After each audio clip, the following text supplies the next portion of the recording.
जीवन भर अकड़ कर रहने वाला औरंगजेब आखिरी समय में एकदम टूट चुका था। वह अपनी ज़िंदगी को एक नाकामी मानने लगा था और नहीं चाहता था कि जिस तरह उसने मुगलिया सल्तनत की गद्दी हासिल की वैसा काम उसकी संतानें भी करें। कैसा था औरंगजेब की ज़िंदगी का आखिरी दिन? उसके आखिरी शब्द क्या थे? मरते समय उसके दिमाग में क्या चल रहा था और कौन सी चिंता उसे खाए जा रही थी? आइए जानते हैं।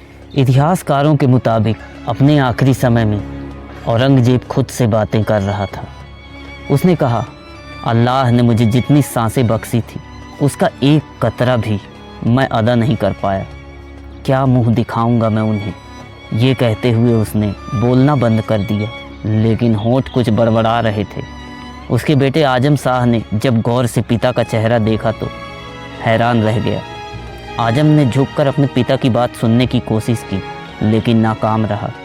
उसने मुग़ल सल्तनत के सबसे ताकतवर और बूढ़े हाथों को अपने हथेलियों में जकड़ना चाहा, लेकिन औरंगजेब का शरीर ठंडा होने की वजह से वो ऐसा नहीं कर पाया। औरंगजेब ने उसी दौरान अपने छोटे बेटे काम बख्श को बुलाकर अपनी चिंता जताई। उसने कहा, मेरे मरने के बाद मेरे लोगों से बुरा सलूक होगा। जो मैंने लोगों के साथ किया वही मेरे अपनों के साथ होगा। उसने अपने दूसरे और सबसे चहेते बेटे आजम शाह से कहा, बादशाह के तौर पर मैं नाकाम रहा। मेरा कीमती जीवन किसी काम नहीं आया।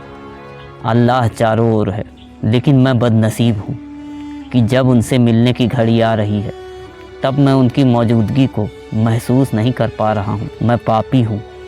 शायद मेरे गुनाह ऐसे नहीं जिसे माफ़ किया जा सके। मौत करीब आ रही थी और वो परेशान था। बादशाह ज़िंदगी के आखिरी दिन बेबस था। वो कई दिनों से दुआओं में सुकून ढूंढ रहा था। अपनी मौत के दिन भी उसने सुबह की प्रार्थना में हिस्सा लिया। बेटे आजम शाह को बुलाकर बात करते करते वह सो गया। कुछ समय बाद नींद टूटी, लेकिन आंखें सही से खुल नहीं पा रही थी। उसके आसपास भीड़ थी। अंतिम वक्त आ गया था। एक आखिरी प्रार्थना हुई और उसकी आंखें हमेशा के लिए बंद हो गई।